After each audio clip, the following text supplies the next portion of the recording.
ಇನ್ಮುಂದೆ ಕಚೇರಿಗೆ ಅಲೆಯುವಂತಿಲ್ಲ. ಜಮೀನು ಖಾತೆ ಬದಲಾವಣೆಗೆ ಬಂತು ಆಟೋ ಮ್ಯೂಟೇಷನ್. 7 ದಿನಗಳಲ್ಲಿ ನಿಮ್ಮ ಕೆಲಸ ಫಿನಿಶ್.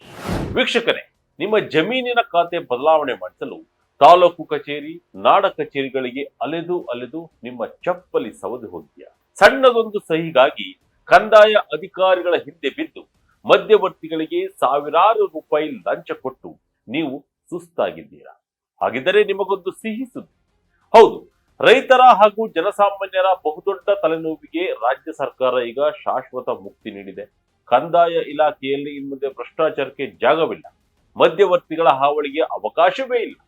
ನಿಮ್ಮ ಮನೆಯಲ್ಲೇ ಕುಳಿತು ನಿಮ್ಮ ಮೊಬೈಲ್ ಮೂಲಕವೇ ಜಮೀನಿನ ಖಾತೆ ಬದಲಾವಣೆ ಮಾಡಿಕೊಳ್ಳುವ ಸ್ವಯಂಚಾಲಿತ ಮ್ಯೂಟೇಷನ್ ಅಥವಾ ಆಟೋ ಮ್ಯೂಟೇಷನ್ ಎಂಬ ಐತಿಹಾಸಿಕ ವ್ಯವಸ್ಥೆ ರಾಜ್ಯಾದ್ಯಂತ ಜಾರಿಗೆ ಬಂದಿದೆ. ಹಾಗಾದ್ರೆ ಏನಿದು ಆಟೋ ಮ್ಯೂಟೇಷನ್? ಕೇವಲ 7 ದಿನದಲ್ಲಿ ನಿಮ್ಮ ಜಮೀನಿನ ಖಾತೆ ಬದಲಾವಣೆ ಆಗುವುದು ಹೇಗೆ? ಪಹಣಿಗೆ ಆಧಾರ್ ಲಿಂಕ್ ಮಾಡುವುದು ಯಾಕೆ ಕಡ್ಡಾಯ? ಸಂಪೂರ್ಣ ಮಾಹಿತಿಯನ್ನ ನೋಡೋಣ ಬನ್ನಿ. ಕೊನೆವರೆಗೂ ವಿಡಿಯೋವನ್ನ ಮಿಸ್ ಮಾಡದೆ ನೋಡಿ.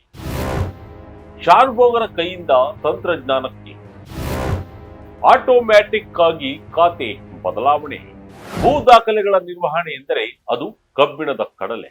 ಸ್ವಾತಂತ್ರ್ಯ ಪೂರ್ವದಿಂದಲೂ ಶಾನುಭೋಗರ ಕೈಯಲ್ಲಿದ್ದ ಈ ವ್ಯವಸ್ಥೆ ಕಾಲಕ್ರಮೇಣ ಗ್ರಾಮ ಲೆಕ್ಕಿಗರು ಹಾಗೂ ಕಂದಾಯ ನಿರೀಕ್ಷಕರ ಕೈ ಸೇರಿತು. ರಾಜ್ಯ ಸರ್ಕಾರ ಭೂಮಿ ತಂತ್ರಾಂಶವನ್ನ ಜಾರಿಗೆ ತಂದ ಮೇಲೆ ಡಿಜಿಟಲೀಕರಣ ಕ್ರಾಂತಿಯಾದರೂ ಒಂದು ದೊಡ್ಡ ಸಮಸ್ಯೆ ಹಾಗೆ ಉಳಿದುಕೊಂಡು, ಅದೇ ಡಿಜಿಟಲ್ ಸಹಿ. ಮ್ಯೂಟೇಷನ್ ಅನುಮೋದನೆಗೆ ಕಂದಾಯ ನಿರೀಕ್ಷಕರು ಕಚೇರಿಗೆ ಬಂದು ಡಿಜಿಟಲ್ ಸಹಿ ಮಾಡುವುದು ಕಡ್ಡಾಯವಾಗಿತ್ತು. ಅಧಿಕಾರಿಗಳು ಕ್ಷೇತ್ರ ಕಾರ್ಯದಲ್ಲಿದ್ದಾಗ ಅಥವಾ ರಜೆಯಲ್ಲಿದ್ದಾಗ ಮ್ಯೂಟೇಷನ್ ಕಡತಗಳು ವಾರಗಟ್ಟಲೆ, ತಿಂಗಳುಗಟ್ಟಲೆ ಮೂಲೆ ಗುಂಪಾಗುತ್ತಿದ್ದವು. ಇದೇ ವಿಳಂಬವನ್ನ ಬಂಡವಾಳ ಮಾಡಿಕೊಂಡ ಮಧ್ಯವರ್ತಿಗಳು ರೈತರನ್ನ ಅಲೆದಾಡಿಸುತ್ತಿದ್ದರು. ಕೇವಲ ಒಂದು ಖಾತೆ ಬದಲಾವಣೆಗೆ 10 ಬಾರಿ ಅಲೆಯುವ ಪರಿಸ್ಥಿತಿ ಇತ್ತು. ಆದರೆ ಈಗ ಕಂದಾಯ ಸಚಿವ ಕೃಷ್ಣ ಬೈರೇಗೌಡ ಅವರ ನೇತೃತ್ವದಲ್ಲಿ ಕಂದಾಯ ಇಲಾಖೆಯು ಸ್ವಯಂಚಾಲಿತ ಮ್ಯೂಟೇಷನ್ ವ್ಯವಸ್ಥೆಗೆ ಚಾಲನೆ ನೀಡಿತ್ತು. ಈ ಎಲ್ಲಾ ಕಷ್ಟಗಳಿಗೆ ಫುಲ್ ಸ್ಟಾಪ್ ಬಿದ್ದಿದೆ. ಇನ್ಮುಂದೆ RI ನವರು ಕಚೇರಿಗೆ ಬಂದು ಸಹಿ ಮಾಡುವ ಅಗತ್ಯವೇ ಇಲ್ಲ. ಸರ್ವರ್ ಸಹಿ ಮೂಲಕ ತಂತ್ರಾಂಶವೇ ಆಟೋಮ್ಯಾಟಿಕ್ ಆಗಿ ಖಾತೆ ಬದಲಾವಣೆ ಮಾಡಿಕೊಡುತ್ತದೆ. ಖಾತೆ ಬದಲಾವಣೆ ಹೇಗೆ ನಡೆಯುತ್ತದೆ? ಇನ್ಮುಂದೆ ನಿಮ್ಮ ಶ್ರಮ, ಸಮಯ ಉಳಿತಾಯ. ಹಾಗಾದ್ರೆ ಈ ಹೊಸ ವ್ಯವಸ್ಥೆಯಲ್ಲಿ ಖಾತೆ ಬದಲಾವಣೆ ಆಗುವುದು ಹೇಗೆ? ತುಂಬಾ ಸರಳ. ನೀವು ಆನ್ಲೈನ್ ಮೂಲಕ ಖಾತೆ ಬದಲಾವಣೆಗೆ ಮನವಿ ಸಲ್ಲಿಸಿದ್ರೆ ಕೇವಲ 7 ದಿನಗಳ ನೋಟಿಸ್ ಅವಧಿ ಇರುತ್ತದೆ. ಈ 7 ದಿನಗಳ ಒಳಗೆ ಭೂಮಿ ತಂತ್ರಾಂಶದ ಮೂಲಕ ಯಾರು ಬೇಕಾದ್ರೂ ಆಕ್ಷೇಪಣೆ ಅಥವಾ ತಕರಾರು ಸಲ್ಲಿಸಬಹುದು. ಆ 7 ದಿನಗಳಲ್ಲಿ ಯಾರು ಕೂಡ ತಕರಾರು ಸಲ್ಲಿಸದಿದ್ದರೆ 8ನೇ ದಿನಕ್ಕೆ ಆಟೋಮೆಟಿಕ್ ಆಗಿ ನಿಮ್ಮ ಹೆಸರಿಗೆ ಖಾತೆ ಬದಲಾವಣೆಯಾಗಿ ಬಿಡುತ್ತದೆ.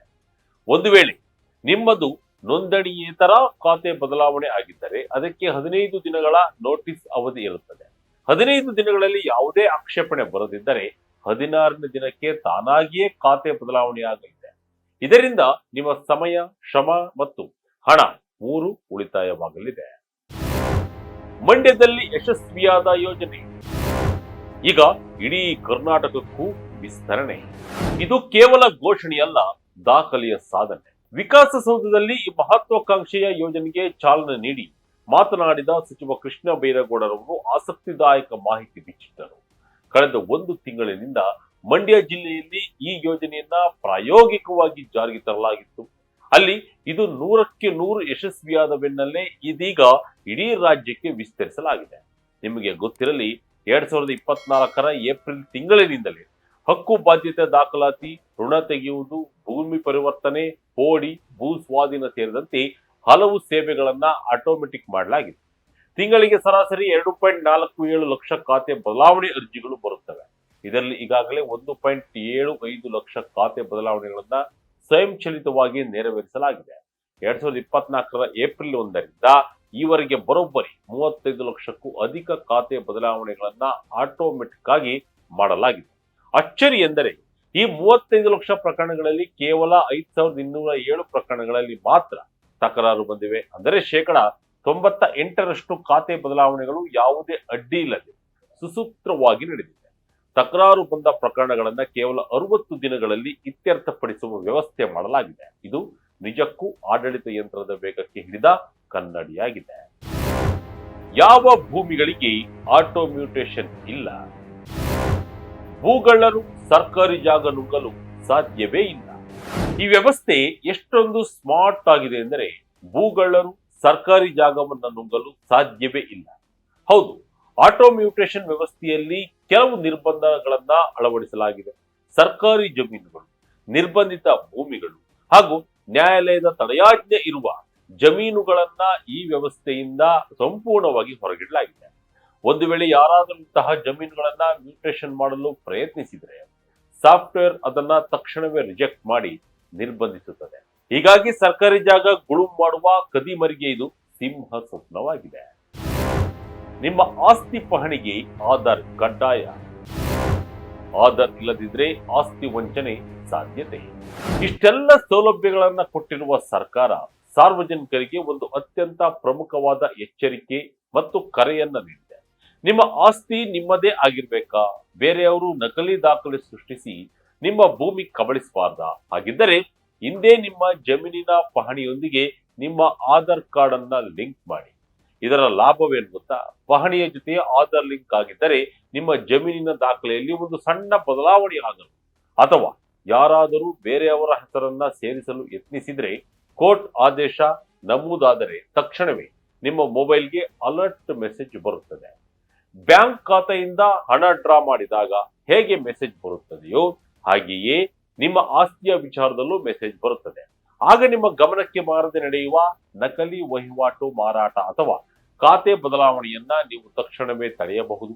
ಆಧಾರ್ ಜೋಡಣೆ ಮಾಡದಿದ್ದರೆ ಆಸ್ತಿ ಮಾಲೀಕರ ಗಮನಕ್ಕೆ ಬಾರದೆ ವಂಚನೆಯಾಗುವ ಸಾಧ್ಯತೆಗಳಿರುತ್ತವೆ. ಹೀಗಾಗಿ ಆಸ್ತಿ ಮಾಲೀಕತ್ವವನ್ನ ಸುಭದ್ರವಾಗಿರಿಸಲು ಕೂಡಲೇ ಆಧಾರ್ ಜೋಡಿಸಿ ಎಂದು ಸಚಿವ ಕೃಷ್ಣ ಬೈರೇಗೌಡರವರು ಮನವಿ ಮಾಡಿದ್ದಾರೆ.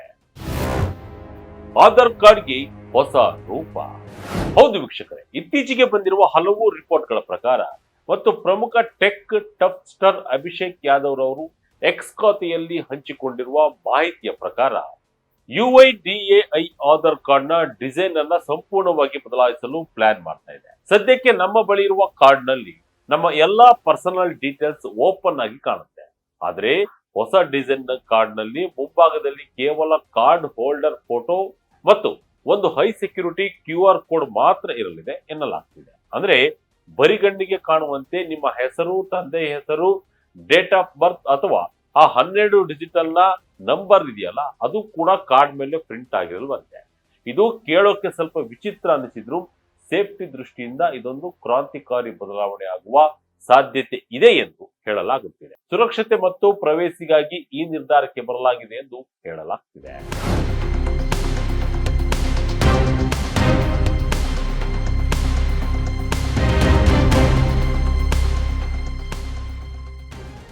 ನೋಡಿದ್ರಲ್ಲ ವೀಕ್ಷಕರೇ, ಜನರ ಮನೆ ಬಾಗಿಲಿಗೆ ಈಗ ಆಡಳಿತ ವ್ಯವಸ್ಥೆ ಬಂದಿದೆ. ರೈತರು ಇನ್ಮುಂದೆ ಕಚೇರಿಗೆ ಅಲೆಯುವ ಪ್ರಮೇಯವೇ ಬರಲ್ಲ. ಮೊಬೈಲ್ನಲ್ಲಿ ಮನೆಯಲ್ಲಿ ಕುಳಿತು ನಿಮ್ಮ ಖಾತೆ ಬದಲಾವಣೆ ಮಾಡಿಕೊಳ್ಳಬಹುದು.